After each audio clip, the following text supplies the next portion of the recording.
Bienvenidos al video número 8 de este curso de Sibelius. En esta oportunidad vamos a aprender a hacer una reducción para guitarra, por ejemplo desde un piano a una guitarra. Seleccionamos por ejemplo estos dos sistemas.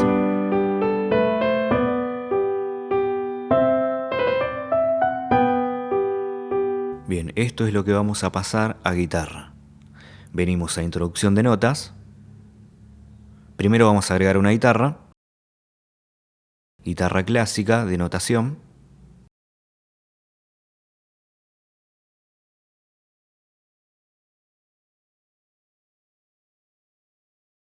Bien, como podemos ver se nos creó la partitura de guitarra, el pentagrama.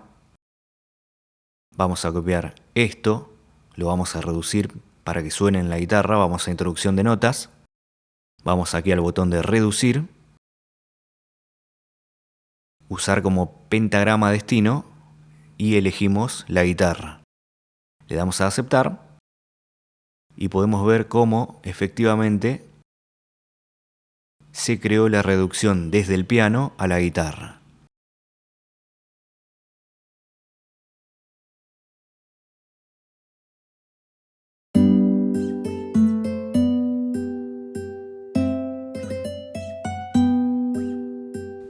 Para que se adapte más a la guitarra le vamos a bajar una octava,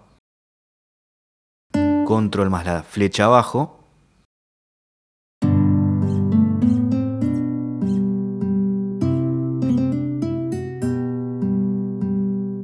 Bueno, esta es una función muy útil que seguramente van a utilizar muchos compositores.